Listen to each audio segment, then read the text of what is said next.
Hello viewers, in today's session we are going to discuss another differential equation involving the famous Dirac delta function, right? So here in this class we are going to solve this differential equation, that is y prime minus y is equal to delta of t minus 2, and the initial conditions are given as y of 0 is equal to minus 1, right?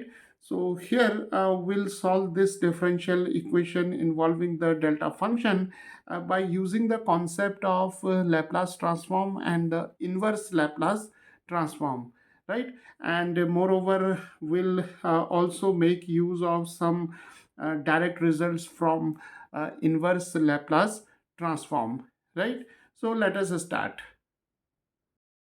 So here we are given y prime minus y is equal to delta of t minus 2. So let us rewrite this differential equation as d by dt of y of t minus y of t is equal to delta of t minus 2, right? Okay, now taking the Laplace transform of both sides, what we will do, we'll write L, and then we have d by dt of y of t, which is simply y prime of t, right? And here we have the Laplace transform of y of t, and here we have the Laplace transform of the delta function, that is delta of t minus 2, right? Okay, now let us see some notations here. We'll denote the Laplace transform of the function y of t as capital Y of s, right? And we know that the Laplace transform of the delta function, that is delta of say t minus a, is given by e raised to minus as, right? Okay, and one more result from the derivatives of Laplace transform. We know that L of f prime of t is given by s and f of s minus f of 0, right? So the Laplace transform of the first derivative of f of t is given by the product of s and the Laplace transform of the function say f of t, because the Laplace transform of f of t is denoted by f of s, right? And then we have f of 0. It means for t is equal to 0, we have f of 0.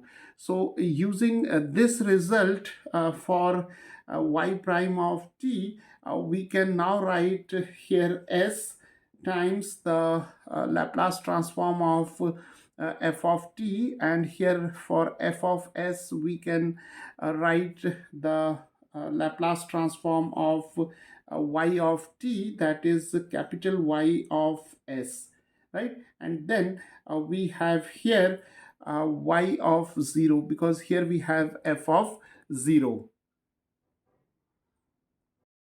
So we can write here y of 0, and Laplace transform of y of t is y of s, and here the Laplace transform of delta of t minus 2 is given by e raised to minus as, and here the value of a is 2, so we have minus 2s, right? So now we have this equation, so let us collect the like terms.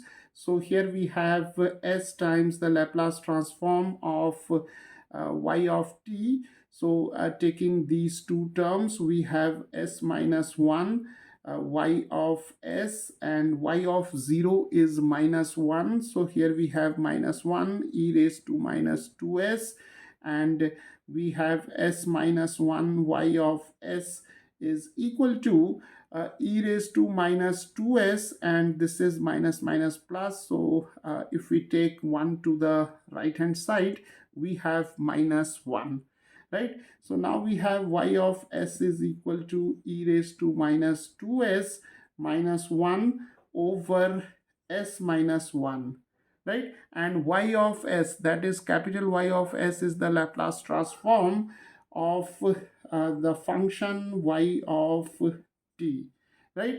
Now this function y of t can now be obtained by taking the inverse Laplace transform of this function, right? So y of t is L inverse, and here we have e raised to minus 2s minus 1 over s minus 1, right?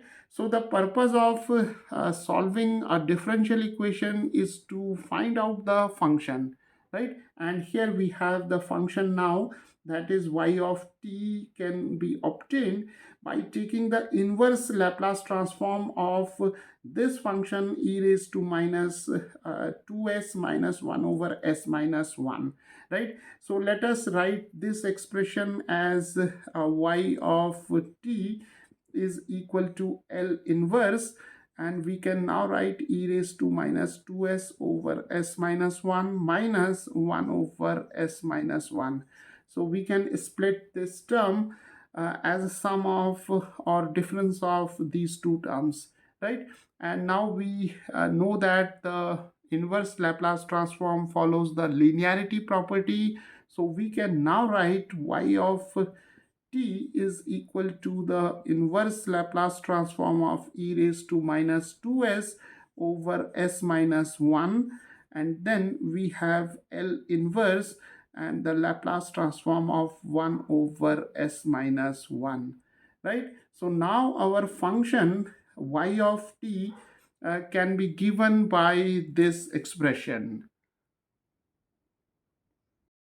So now let us use an important result from inverse Laplace transform, right? So we know that the inverse Laplace transform of the function e raised to minus as f of s is given by the product of the function f of t minus a and h of t minus a, right? This is an important result while solving Laplace, solving differential equations of this type, right? So always remember this result.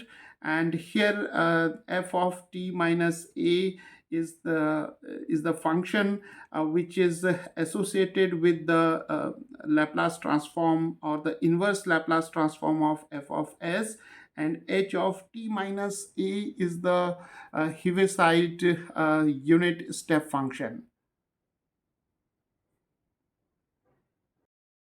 So now to get the inverse Laplace transform of this function, we'll make use of this result, right? Because see, here we can write this expression as L inverse, and then we have e raised to minus 2s times f of s, and f of s is 1 over s minus 1, right? So here this quantity, that is f of s, is given by 1 over s minus 1, and from the Laplace transform we know that the Laplace transform of e raised to t is given by 1 over s minus 1, because we know this result, that is the Laplace transform of e raised to at, is given by 1 over s minus a, right? So the Laplace transform of e raised to t is 1 over s minus 1. So this is our f of s. So now here we can write this term, that is f of t is given by e raised to t, right? So this is our function f of t. So now the value of the inverse Laplace transform of this function e raised to minus 2s over 1 over s minus 1 can be written with the help of this result. So we have f of t minus a, and our function f of t is e raised to t, right? Because here the function e raised to t has the transform as 1 over s minus 1, right? So we can now write this inverse Laplace transform as f of t minus, here we have the value of a as 2, so we have f of 2 minus 1, then we have h of t minus 2, right? Because if we compare this term with this one, then the value of a is given by 2, right? So the value of this expression is given by the product of these two functions, f of t minus 2 times h of t minus 2, and f of t is e raised to t. So now we can write as e raised to t minus 2 times h of t minus 2, right? And the value of this expression, that is L inverse of 1 over s minus 1, is given by e raised to t by this expression, right? So now our function y of t is given by e raised to t minus 2 h t minus 2 minus, and here we have e raised to t, right? So this is the solution of this differential equation when the initial conditions are y of 0 is equal to minus 1. So viewers, this is how by making use of this important result, we can solve these kind of differential equations involving the Dirac delta function.